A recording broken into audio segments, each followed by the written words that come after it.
మన swipe Wonderla toilet cleaning ను సులభంగా మార్చే పవర్ఫుల్ ప్రొడక్ట్ ఎలిమ్ టాయిలెట్ క్లీనర్. క్షణాల్లో జరిగిపోయింది. ఒక్క విమాన ప్రమాదం ఎన్నో కుటుంబాల్లో తీవ్ర విషాదాన్ని నింపింది. అర్జున్ భాయ్ అనే వ్యక్తి గురించి ఇప్పుడు ఒక పోస్ట్ సోషల్ మీడియాలో వైరల్ అవుతూ కన్నీరు పెట్టిస్తోంది. తన భార్య ఆఖరి కోరిక తీర్చేందుకు గుజరాత్ వచ్చినటువంటి ఆ వ్యక్తి తిరుగు ప్రయాణం అవుతూ ఉండగా విమాన ప్రమాదంలో అతను కన్నుమూయటంతో ఇప్పుడు రెండు కుటుంబాల్లో తీవ్ర విషాదాన్ని నింపింది. అతి చిన్న వయసులోనే చనిపోయిన భార్య ఆఖరి కోరిక ఏంటంటే తను పుట్టినటువంటి గ్రామంలో తన అస్థికలు నిమజ్జనం చేయాలనేది ఆమె ఆఖరి కోరిక. ఆ కోరిక తీర్చేందుకు లండన్ నుంచి వచ్చినటువంటి అర్జున్ భాయ్ అనే వ్యక్తి ఆమె అస్థికలను అమ్రేలీ జిల్లాలోని ఆమె సొంత గ్రామానికి వెళ్లి పూల్ నదిలో నిమజ్జనం చేసి తిరిగి అహ్మదాబాద్ నుంచి లండన్ కి తిరుగు ప్రయాణం అవుతున్న తరుణంలోనే ఆయన ప్రయాణం కూడా అర్ధాంతరంగా ముగిసిపోయింది. తన భార్య ఆఖరి కోరిక తీర్చడానికి వెళ్లి ఆమె జ్ఞాపకాలతో తిరిగి పయనమైనటువంటి ఆ వ్యక్తి ప్రయాణం అక్కడే ఆగిపోయింది. కన్ను మూశాడు ఆయన కూడా. అర్జున్ భాయ్ మృతి వల్ల భార్యాభర్తలు ఇద్దరు 10 రోజుల వ్యవధిలోనే కన్నుమూయటంతో ఆ పిల్లలు ఇప్పుడు అనాథలయ్యారు. ఆ రెండు విషాదకర ఘటనలు గుర్తు చేసుకుంటూ ఆ రెండు కుటుంబాలు తీవ్రంగా రోధిస్తున్నాయి. ఇలా ఒకటి కాదు, రెండు కాదు, విమాన ప్రమాదంలో చనిపోయిన వారిది ఒక్కొక్కరిది ఒక్కో కథ.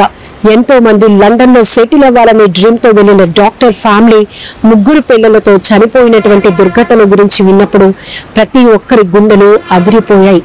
ప్రతి కంట కన్నీళ్లు వచ్చాయి. మరొక వైపు 22 ఏళ్ల శర్మ అనే ఎయిర్ హోస్టెస్ తనకి ఎయిర్ ఇండియాలో జాబ్ వచ్చిందన్న సంతోషంతో ఎంతో తన ఆనందాన్ని కుటుంబ సభ్యులతో పంచుకుంది. ఆ ఎయిర్ ఇండియాలో తను చేస్తున్నటువంటి ఆ జాబ్ స్టైల్ ఎలా ఉంటుందో తను ఒక ప్రౌడ్నెస్ తో గర్వంతో గర్వంగా ఫీల్ అవుతూ తీసుకున్నటువంటి ఫోటోలు, ఆ హ్యాపీయెస్ట్ మూమెంట్ తో తీసుకున్న సెల్ఫీలు కూడా ఇప్పుడు సోషల్ మీడియాలో వైరల్ అవుతూ ప్రతి ఒక్కరిని కన్నీళ్లు పెట్టిస్తున్నాయి. ఇంకొక వైపు గ్రాండ్ మదర్ కి బర్త్డే సెలబ్రేషన్ చేయడానికి వచ్చిన 2 మనవరాళ్లు కూడా ఈ విమాన ప్రమాదంలో చనిపోయారు. మరొక నవవధువు ఫస్ట్ టైం లండన్ లో ఉన్న ఐటీ కంపెనీలో పనిచేస్తున్న తన భర్తను తొలిసారిగా చూసేందుకు పయనమైంది. తన తండ్రి అప్పుడే అహ్మదాబాద్ ఎయిర్పోర్ట్ లో డ్రాప్ చేసి వెళ్లారు.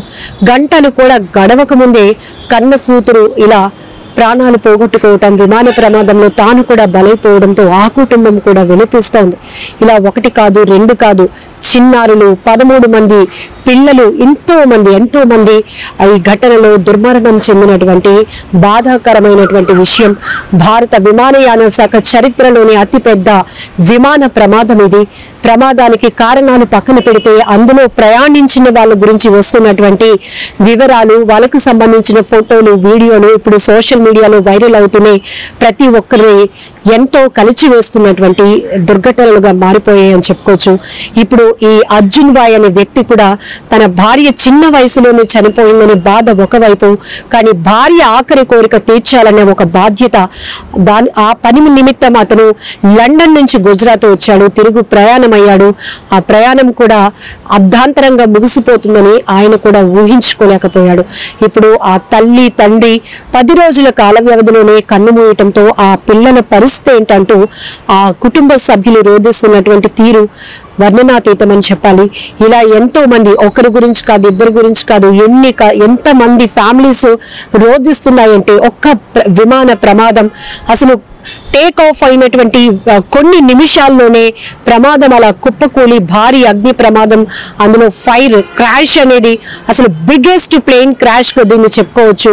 ఇంతమంది చనిపోయారు అంటే కనీసం ఒకే ఒక్కడు ఆ మృత్యుంజయుడు రమేష్ జైస్వాస్ తప్పించుకునే ఆ పరిస్థితుల గురించి ఆయన వివరిస్తున్నప్పుడు నేను కూడా బ్రతికానా అనేది ఆయన కూడా షాక్ లోకి వెళ్ళిపోయాడు. ఆయన కూడా ఊహించలేదు, ఎందుకంటే అంత భారీ ప్రమాదం అది. ప్రమాదంలో ఎటు చూసి చూసినా తునాతొనుకలైన మృతదేహాలే కనిపించాయి.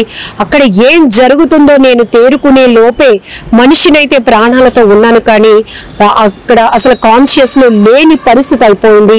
అవన్నీ చూస్తూ, ఇవన్నీ సినిమాల్లో కొన్ని కల్పిత దృశ్యాలు చూసినప్పుడే మన కళ్ళంట కన్నీళ్ళు వస్తాయి, కానీ వాస్తవంగా రియల్ గా జరిగినటువంటి ఇలాంటి ప్లేన్ క్రాష్, భారీ ప్రమాదం, ప్రత్యక్షంగా అందులో ఉన్నటువంటి ఆ విమాన ప్రయాణికుడు రమేష్ విశ్వాస్ చెప్పినటువంటి మాటలు వింటేనే కూడా ఇప్పటికీ ఈ విమాన ప్రమాదం జరిగి గంటలు అవుతున్నా కూడా ప్రతి ఒక్కరి కళ్ళ ముందు కదలాడుతున్నాయి ఆ దృశ్యాలన్నీ కూడా. ఎందుకంటే దర్యాప్తు కొనసాగుతుంది కాబట్టి ఆ విమాన శకలాలు కూడా ఇంకా తొలగించలేదు. ఇప్పటికీ ఆ మెఘానిలో జరిగినటువంటి ఈ విమాన ప్రమాదం గురించి వింటే గుండెలు అదిరిపోతున్నాయి. విమాన ప్రయాణం అంటేనే కూడా ఒక రకమైన పానిక్ లోనికి వెళ్ళిపోయే పరిస్థితిలో ఇక్కడ ఈ విమాన ప్రమాదం జరిగిందని చెప్పుకోవచ్చు. ఏదేమైనా చాలా బాధాకరమైన విషయం. ఇలా ఒకరు కాదు, ఇద్దరు కాదు, ఎంతో మంది గురించి, ఎన్నో కుటుంబాల గురించి వస్తున్నటువంటి ఆ విమాన ప్రమాదంలో బలైపోయి చనిపోయినటువంటి వారి కుటుంబ పరిస్థితుల గురించి వస్తున్న వీడియోలు, సెల్ఫీలు, ఇవన్నీ ప్రతి ఒక్కరి తీవ్రంగా కలిసి వేస్తున్నాయి. ఆ కుటుంబ సభ్యులు తమ వారిని కోల్పోయిన వారి గురించి గుర్తు చేసుకుంటూ చెప్తున్న మాటలు కూడా ప్రతి ఒక్కరిని కదిలిస్తున్నాయని చెప్పుకోవచ్చు. ఏదేమైనా పెద్ద దుర్ఘటనే జరిగింది. ఎంతో మందిని విమాన ప్రమాదం బలి తీసుకుంది. ఈ నిర్లక్ష్యం ఇప్పుడు దర్యాప్తులో బయట పడబోతోంది. ఎందుకు అసలు విమానం సాంకేతిక పరమైన లోపాల వల్ల అసలు బ్లాక్ బాక్స్ లో ఏముంది అనే ఇన్ఫర్మేషన్ పైనే మొత్తం దర్యాప్తు ఆధారపడి ఉంటుంది. ఏదేమైనా వీరందరికీ కూడా మనం అశ్రు నివాళులు అర్పించాల్సిందే. ఒక్కొక్కరిది ఒక్కొక్క ప్రయాణం, కానీ అర్ధాంతరంగా ముగిసిపోయినటువంటి ప్రయాణంగా మారిపోయింది ఈ విమాన ప్రమాదం. నిజంగా ప్రస్తుతం ఉన్నటువంటి సమాజం దేనికి ప్రయారిటీ ఇస్తుంది? ఆర్థిక సంబంధాల చుట్టూ మాత్రమే తిరుగుతుంది. మళ్ళీ ఎన్నికలంగానే చాలా విరక్తి కలుగుతాను. మంచి అనిపిస్తుంది కదా, లేడీస్ కూడా ఛాలెంజింగ్ జాబ్స్ చేసినప్పుడు చాలా బాగుంటది. ట్రాఫిక్ అసిస్టెంట్స్ గా నియమించిన ట్రాన్స్జెండర్స్ అందరితో సాల్యూట్ చేయించుకుంటున్నారు. ఫుడ్ డెలివరీ ఇవ్వటానికి వెళ్ళినటువంటి డెలివరీ బాయ్ అనిల్ పై కళ్ళ ముందు పెళ్ళండి